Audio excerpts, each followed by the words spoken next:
दोस्तों हमारा माइंडसेट ही हमारा फ्यूचर डिसाइड करता है और हमारा माइंडसेट उस समय सबसे ज्यादा इफेक्टिव होता है जब हमारी एज 18 से 25 साल के बीच में हो, क्योंकि इस समय हम जो कुछ भी करते हैं उसका सीधा असर हमारी आने वाली पूरी लाइफ पे पड़ता है।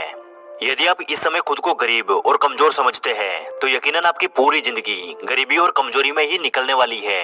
और यदि इस एज में आपका दिमाग पूरी तरह से खुला हुआ है, आपकी सोच बहुत बड़ी है, यानी आप किसी भी तरह के कंफर्ट जोन में नहीं हो, तो यकीन मानिए आने वाले कुछ टाइम बाद आप एक बहुत बड़े लेवल पर जा सकते हो। तो यार आज के हमारी इस वीडियो का यही टॉपिक है, how to think in your 20s। हम बात करने वाले हैं कि आखिर हमें अपने 20s में कैसी सोच रखनी चाहिए जिससे हम अपने फ्यूचर में एक अच्छी लाइफ जी सके, एक अमीरों वाली लाइफ जी सके, हम इतना पैसा कमा सके कि खुद की जरूरतों के साथ साथ दूसरों की भी हेल्प कर सके, हम अपने पसंद की कार्स में घूम सके, अपनी पसंद की जगह घूम सके, अपना हर काम किसी की गुलामी से नहीं बल्कि अपनी खुद की मर्जी से कर सके। और दोस्तों यकीन मानिए ये सब कुछ केवल आपके हार्डवर्क और आपके बैकग्राउंड पे डिपेंड नहीं करता, ये आपके माइंडसेट और आपकी सोच पे डिपेंड करता है। तो यार आज के हमारी इस वीडियो में हम 4 पार्ट में समझने वाले हैं, how to think in your 20s, यानी हम अपने 20s में कैसे सोचें। पार्ट 1। दोस्तों मान लीजिए आज आपकी एज 20 साल है और आपको एक ऑफर दिया जाता है कि आपको एक ब्रांड न्यू कार मिलेगी जिसे आपको तब तक यूज करना है जब तक कि आप जिंदा हो। इसके अलावा आपको पूरी लाइफ में कोई दूसरी कार नहीं मिलेगी, तो आप क्या करोगे? इस सिचुएशन में 2 तरह के लोग होंगे। पहले वो जो उस कार की कोई कदर नहीं करेंगे, जैसा मन चाहे उसे चलाएंगे और उसके मेंटेनेंस पर भी कोई खर्चा नहीं करेंगे क्योंकि वो कार उन्हें फ्री में मिली है। और उनकी सोच ऐसी है कि न जाने कब तक हम जिंदा रहेंगे, इसलिए जब तक हो सके लाइफ को एंजॉय करो। और इस तरह की सोच रखने वाले लोगों को हम पुअर माइंडसेट वाले लोग बोलते हैं। और दूसरे वो लोग होंगे जो उस कार का पूरा ख्याल रखेंगे, उसकी केयर करेंगे, उसका टाइम टू टाइम मेंटेनेंस करवाएंगे और उस कार को कभी भी एक खरोच तक नहीं आने देंगे, क्योंकि उन्हें पता है कि पूरी लाइफ उन्हें उसी कार के साथ बितानी है और जब तक वे जिंदा है तब तक ये कार उनके काम आएगी, उनकी जरूरतों को पूरी करेगी। और इस तरह की सोच रखने वाले लोगों को हम रिच माइंडसेट वाले लोग बोलते हैं, क्योंकि कार तो एक छोटा सा एग्जाम्पल है जिसे हम अपनी पूरी लाइफ में कई बार चेंज कर सकते हैं। लेकिन हमारा ब्रेन एक ऐसी मशीन है जो कि हमें केवल एक बार मिलता है, जिसे हम कभी भी नहीं बदल सकते, जिसे हम कभी रीसेट नहीं कर सकते। और अपने 20s में 90% लोगों की सोच ऐसी होती है कि लाइफ एक बार मिली है, इसे एंजॉय करो। अपने ब्रेन को वो लोग उस फ्री में मिली हुई कार की तरह समझते हैं और उसी तरह ट्रीट करते हैं जिसपे वे कोई भी खर्चा नहीं करना चाहते और जब तक वे चल रही है तब तक उसके मजे लेना चाहते हैं। लेकिन केवल 10% लोग ऐसे होते हैं जो कि अपने ब्रेन की कीमत समझते हैं और वे अपने टाइम की और अपनी लाइफ में मिली हुई चीजों की कदर करते हैं। वे लोग इतनी कम उम्र में ही अपने माइंडसेट को बहुत स्ट्रॉन्ग बना लेते हैं। दोस्तों अक्सर हम सभी अमीर बनने के लिए एसेट्स के बारे में बात करते हैं कि हमारे पास जितने ज्यादा और जितने स्ट्रॉन्ग एसेट्स होंगे हम उतने ही जल्दी अमीर बन पाएंगे।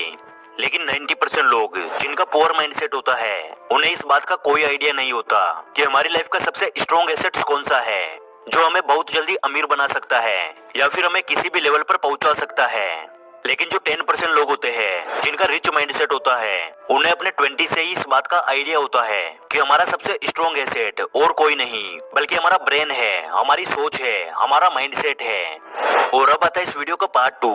दोस्तों जब हम अपने 20s में होते हैं और शुरुआत में जब हम कुछ पैसे कमाने लगते हैं तब 90% लोग जिनका पुअर माइंडसेट होता है उनको इन्वेस्टमेंट के बारे में ख्याल तक नहीं आता और अगर कहीं से उनके माइंड में थॉट आया तो भी वे ये बोलकर इग्नोर कर देते हैं कि यार अभी हमें किसके लिए इन्वेस्ट करना है, अभी हमारी एज ही क्या है। लेकिन 10% लोग जिनका रिच माइंडसेट होता है जो फ्यूचर में एक बहुत बड़े लेवल तक जाते हैं वो कभी भी ऐसी गलती नहीं करते। वे लोग अपने 20 से ही इन्वेस्टमेंट के बारे में सीखना स्टार्ट कर देते हैं। और दोस्तों जब बात आती है इन्वेस्टमेंट की तो ज्यादातर लोग ऐसी चीजों में इन्वेस्टमेंट करना पसंद करते हैं जो कि रिस्क फ्री हो, कैपिटल सेफ रहे और उनको अच्छा रिटर्न मिलता रहे।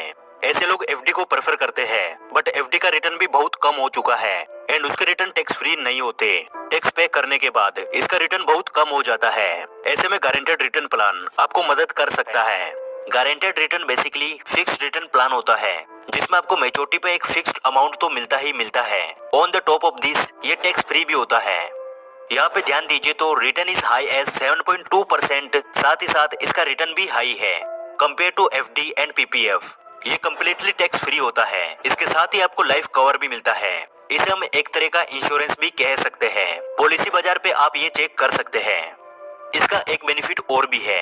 कस्टमर्स को दो तरह के ऑप्शंस मिलते हैं। या तो वो मेच्योरिटी प्लान सेलेक्ट कर सकते हैं जिसमें कि एक लमसम अमाउंट मिलेगा at the end of tenure, या तो फिक्स्ड इनकम प्लान के लिए भी जा सकते हैं, फिक्स्ड मंथली प्लान या फिर एनुअल प्लान। अगर आप देखेंगे फिक्स्ड रिटर्न इंस्ट्रूमेंट के ऑप्शंस, गारंटीड प्लान के थ्रू आपको 7.2% तक के रिटर्न्स मिल जाते हैं। इसमें लाइफ कवर भी मिल जाता है, टैक्स सेविंग भी मिल जाता है under eighty C and tax free maturity under section 1010D। और अगर अदर ऑप्शंस देखेंगे like bank FD and other popular options PPF, bank FDs 5.75% 5 to 10 year में and other popular options PPF 7.1% in 15 years. इसलिए ये बेटर है PPF and FD से। देखा जाए तो हम एक तरह से इन्फ्लेशन को भी इससे बीट कर सकते हैं। इस पर्टिकुलर इन्वेस्टमेंट को हम अपने wealth preservation and study growth plan के इन्वेस्टमेंट स्कीम में रख सकते हैं। जो हाई नेटवर्थ इंडिविजुअल्स होते हैं वो इसमें इन्वेस्टमेंट करना पसंद करते हैं। इसमें आपको मैच्योरिटी बेनिफिट्स तो मिलता ही मिलता है। इसके साथ ही अनफॉर्चुनेटली अगर बियरर की डेथ हो जाती है तो उस केस में नॉमिनी को कवर मिलता है which is normally 10 times the annual investment value. Death के केस में भी है लमसम ऑप्शन होता है, nominee continues to receive the income for financially security. तो आप पॉलिसी बाजार की वेबसाइट पे जाके सारे के सारे ऑप्शंस देख सकते हैं और अपने हिसाब से एक अच्छा ऑप्शन चूज कर सकते हैं। तो मैंने पॉलिसी बाजार का लिंक डिस्क्रिप्शन में ऐड कर दिया है, जाइए और अभी पाइए गारंटीड ड्रीम। या फिर आपको अभी से अपनी फाइनेंशियल फ्रीडम की जर्नी को स्टार्ट करना चाहिए। तो जिन लोगों का पुअर माइंडसेट होता है उनका कहना होता है कि जब हमारे पास पैसा आएगा तब हम ये सब कुछ करना शुरू करेंगे, अभी हमारे पास बहुत कम पैसा है, या फिर अभी तो हमने बस कमाना शुरू किया है, अभी से क्या इन्वेस्टमेंट के बारे में सोचना। लेकिन जिन लोगों का रिच माइंडसेट होता है उनका मानना होता है कि जब हम अपने कम पैसे को सही से मैनेज करेंगे, उन्हें सही जगह इन्वेस्ट करेंगे, तभी हम फ्यूचर में अमीर बन पाएंगे। और इस तरह के माइंडसेट की वजह से जब तक उन लोगों के पास ज्यादा पैसे आते हैं तब तक उनकी नॉलेज बहुत स्ट्रांग हो जाती है, उन्हें मनी मैनेजमेंट समझ आ जाता है और फिर उन्हें अमीर बनने से कोई भी नहीं रोक सकता। आज के टाइम में जो लोग 40 से 50 साल के हो चुके हैं और एक एवरेज लाइफ जीते हैं, उन्हें जाकर यदि हम ये पूछेंगे कि आपकी लाइफ की सबसे बड़ी गलती क्या रही जिसकी वजह से आप गरीब हैं, तो ज्यादातर लोगों का जवाब बिल्कुल सेम होगा कि उन्होंने अपने 20s में मनी मैनेजमेंट नहीं सीखा और ना ही इन्वेस्टमेंट के बारे में उन्होंने कभी सोचा। और हम उन लोगों के इस जवाब से ये सीख सकते हैं कि हमें अपने 20 से ही मनी मैनेजमेंट और इन्वेस्टमेंट के बारे में सीखना स्टार्ट कर देना चाहिए। और अब आता है इस वीडियो का पार्ट 4। दोस्तों, आज के टाइम में जितनी भी लाइफ चेंजिंग बुक्स हैं जिन्हें बहुत अमीर और सक्सेसफुल लोगों ने लिखा है, उन सभी में एक बात हमेशा कॉमन मिलती है कि हमें अपने 20s में रिस्क लेने से डरना नहीं चाहिए। हमें अपने 20s में कुछ नए बिजनेस स्टार्ट करना चाहिए और कई तरह की नई फील्ड में जिनमें सक्सेस होने के सबसे ज्यादा चांसेस है उनमें अपना टाइम जरूर देना चाहिए।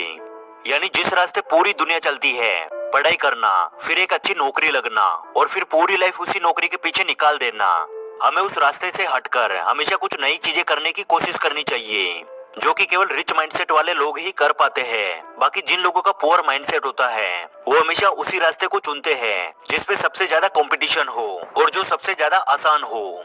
तो दोस्तों, अभी आपकी एज क्या है और आपका रिच माइंडसेट है या फिर पुअर माइंडसेट, कमेंट करके जरूर बताना।